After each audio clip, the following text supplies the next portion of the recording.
The headlights cut through the midnight fog when he saw her. Barefoot, trembling, a white wedding dress dragging through the gravel like a ghost of a promise gone wrong. 36-year-old Aaron Cole, a single dad driving home from his night shift, slammed the brakes. The woman turned toward his truck, mascara streaked down her cheeks, clutching her torn veil like it was the last thing holding her together. "Ma'am, are you okay?" he called out, stepping out into the cold air. Her voice cracked. "Please, just don't take me back there." Before we dive in, drop a comment with where you're watching from, and don't forget to hit subscribe for more videos like this. Let's begin. Aaron froze. The woman looked half frozen, half broken. Mud up her ankles, dress ripped, one arm scratched raw. Somewhere in the dark, a dog barked, and the faint echo of church bells carried from the distance. A wedding. He took off his jacket, wrapping it around her shoulders. "It's freezing. Get in the truck. You're safe here." She hesitated, eyes darting toward the empty road behind her. "He'll look for me. Then we'll make sure he doesn't find you," Aaron said firmly. Inside the cab, the heater hummed low, fogging the windshield. She sat quietly, staring at her bare hands. No ring. "My name's Claire," she whispered finally. Aaron nodded. "Aaron, I've got a 6-year-old daughter asleep at home. You're not the only one who's had a rough night." A faint smile tugged at her lips, the first sign of life he'd seen in her face.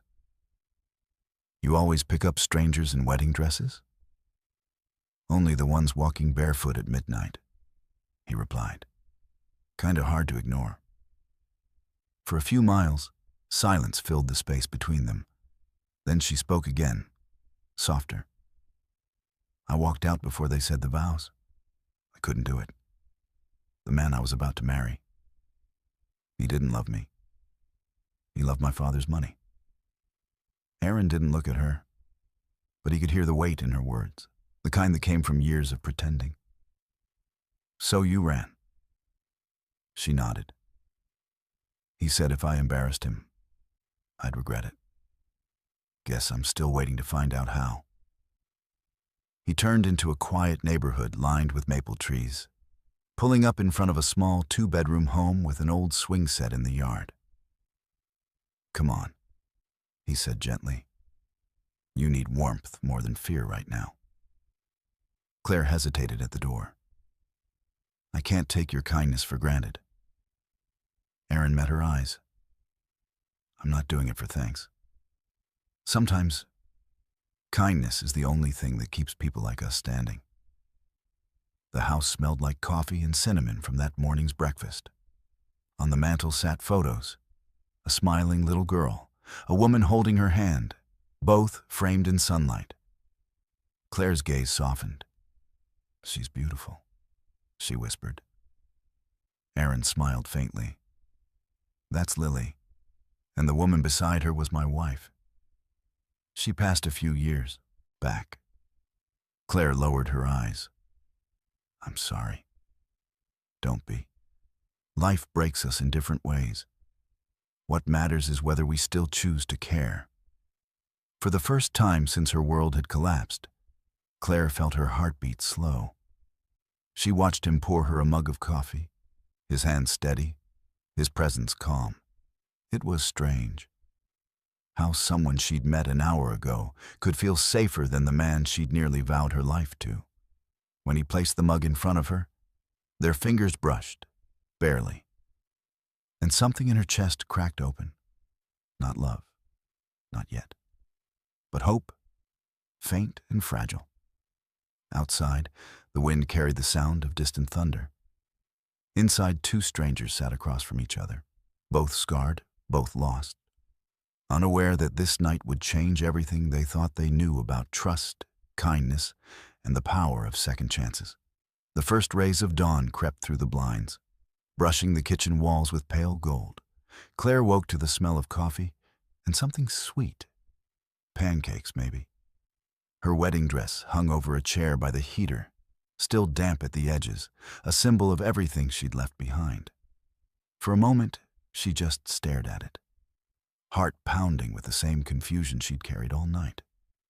Guilt, relief, fear, and something she hadn't felt in years, peace. In the kitchen, Aaron flipped pancakes, humming quietly to the tune of some old country song. He looked up when she stepped in, her hair damp from the shower, now wearing one of his flannel shirts over jeans he'd found from his late wife's closet. It fit her loosely, but carried warmth in every thread. "Morning," he said, voice calm but carrying that hint of gentleness that made her chest ache. "Morning," she replied, her voice small. "You didn't have to make breakfast." "Wasn't sure what brides eat the day after a non-wedding," he said with a half smile. "But pancakes fix most things." Claire laughed softly, a sound that surprised even her. "You're not wrong." A small voice interrupted them. "Daddy, who's that?" Claire turned. A little girl stood at the doorway, hair a sleepy mess, holding a stuffed bunny. Her wide hazel eyes blinked curiously at the stranger in her kitchen. "This is Claire," Aaron said gently. "She's a friend who needed a little help last night." Claire crouched down to Lily's level, smiling. "Hi, Lily. Your dad makes really good pancakes." Lily giggled. "I know. He burns half of them, though." Aaron rolled his eyes. Traitor. The lightness in the room grew, wrapping around them like a blanket. Claire hadn't laughed in months. Not like this. Not the kind of laugh that came from somewhere deep and broken, but real. After breakfast, Aaron helped Lily pack her school bag while Claire washed dishes, insisting she needed to do something useful. When they left for the school run, Claire stood by the window, watching the truck pull away, the little girl waving through the glass. For the first time in years, the silence in her life didn't feel heavy. It felt safe. When Aaron came back, he found her sitting by the kitchen table, tracing the rim of her coffee mug. "I should probably go," she said quietly. "My father's probably out of his mind. And my ex, he's not the type to let things go." Aaron leaned against the counter, folding his arms. "Does your father know what really happened?" She shook her head. "No. To him, reputation is everything. He'd rather I stayed miserable in a rich house than free in a small one." "That's not a father," Aaron said. "That's a business partner with your last name." His words hit her harder than she expected. She looked at him, eyes stinging. "You're right. I've been traded my whole life. From a controlling father to a man who thought he was buying me." Aaron walked closer, his tone low but steady. "You're not property, Claire. You're a person. And you've got the right to walk away from people who treat you like less than that." For a second, she couldn't breathe. He said it so simply, like it was something everyone should know, something she should have known too. Her voice cracked. "You make it sound easy." He shrugged. "It's not. But it's worth it." There was a long pause. The clock ticked. The air between them hummed with something raw. Two souls recognizing each other's scars without a single word. Then his phone buzzed on the counter. He glanced at it and frowned. Unknown number. Claire's face drained of color. "Don't answer it." Aaron looked at her. "It's him, isn't it?" She nodded. "If he finds out where I am." "He won't," Aaron said firmly. "Not from me." He turned off the phone, slid it aside, and gave her that same calm, grounding look that had kept her steady all night. "You're safe here, Claire. No one's touching you. Not while you're under my roof." Her eyes welled up, but she didn't look away. "Why are you being so kind to me? You don't even know me." "Because once Aaron said quietly. Someone showed me kindness when I didn't deserve it. It saved me. Now, it's my turn to pay it forward. Claire blinked hard, trying not to cry, but a tear slipped anyway. He didn't wipe it, didn't say anything sentimental. He just poured her another cup of coffee and sat across from her in silence. The kind that didn't need words. Outside, the morning sun broke through the clouds, spilling gold across the yard. It felt like the world was slowly stitching itself back together. Claire wrapped her hands around the mug, her voice trembling but stronger now. I don't know what's next, Aaron, but for the first time in a long time, I don't feel afraid. He smiled softly. That's a good start. And as she looked at him, this tired single dad with worn hands and an unshakable heart, she realized, maybe, just maybe, the life she thought ended last night had only just begun. That evening, rain began to fall. A soft drizzle tapping against the window as Claire helped Lily with her crayons on the kitchen table. The little girl was drawing a stick figure family, her dad, and now a new one. A woman with long hair and a blue dress. Claire blinked at it. Who's that? She asked gently. Lily smiled. That's you? Daddy says nice people don't always stay long, but I want you to. The words hit Claire like a wave. She'd spent years surrounded by wealth, luxury, and status, and not once had she felt like she belonged anywhere. Yet here, in this tiny kitchen, with pancakes for dinner and coloring books scattered around, she finally felt seen. Aaron leaned against the doorway, arms crossed, watching them with a quiet smile. You two getting along too well? I might get jealous. Claire chuckled, but her laughter faltered when she saw the bruises on his knuckles, faint, healed ones. You used to fight? She asked. He shrugged. Used to. Army. Then construction work. These days I only fight bills and broken pipes. Her voice softened. You've been through a lot. So have you, he said simply. Difference is, you're still running from it. Claire's chest tightened. I'm not running. He cut her a gentle look. Then stop looking over your shoulder. She swallowed hard. He wasn't judging her. He was seeing through her. The kind of honesty that didn't wound, it freed. That night, after putting Lily to bed, Aaron found Claire sitting on the porch wrapped in a blanket, watching the rain turn the yard into silver puddles. She looked peaceful but lost, like someone standing between two lives, not sure which one to claim. Can't sleep? He asked, stepping outside. Guess not, she murmured.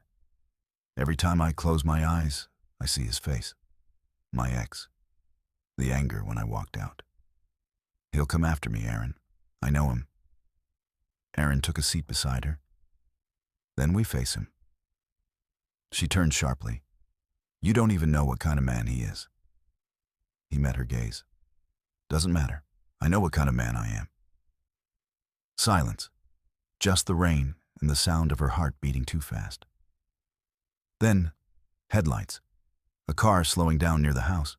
Claire stiffened, gripping the blanket. It's him, she whispered. It has to be.